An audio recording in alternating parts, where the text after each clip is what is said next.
অনেক ক্ষুধা লাগছে কিন্তু ফ্রিজে তো কিচ্ছুই নাই।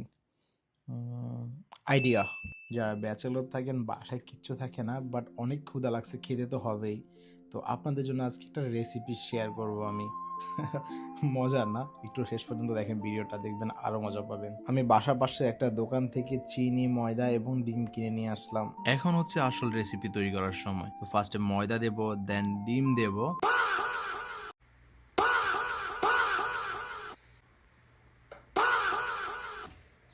আর তারপরে আমরা দেব চিনি। এই তিনটাকে মিক্স করব খুব ভালোভাবে। ও সরি, লবণও দিতে হবে একটু। এই জিনিসগুলোকে ভালো করে পানি দিয়ে মিক্স করতে হবে। তারপর ভাই আগুন জ্বালিয়ে দিয়ে তেল দিয়ে উপর দিয়ে জাস্ট সরাসরি ঢেলে দিবেন, কোনো কিচ্ছু করা লাগবে না, শুধু ঢেলে দিবেন। তারপরে আপনি কি বলে যেন ঢাকনাটা লাগিয়ে কিছুক্ষণ ওয়েট করবেন।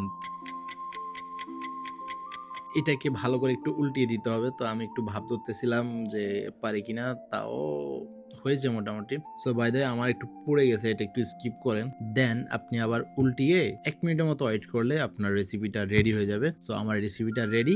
এখন সময় হয়েছে আমার রেসিপিটা টেস্ট করা, এটা কেমন হয়েছে। ভাই ও বোনেরা, আপনারা বিশ্বাস করবেন না, এটা ওয়ান অফ দ্য বেস্ট ব্যাচেলরদের জন্য শর্টকাট একটা খাবার। তো আপনি চাইলে এটা ঘরে যে কোনো টাইমে বানিয়ে ফেলতে পারেন। আমি অ্যাকচুয়ালি এটা মানে জাপানে যেহেতু অনেক বিজি থাকি, এই জিনিসটা আমার প্রচুর খাওয়া হয়। বিকজ অফ আমার কাছে টাইম নেই, আমার তো পেট ভরাইতে হবে, কিছু তো খেতে হবে।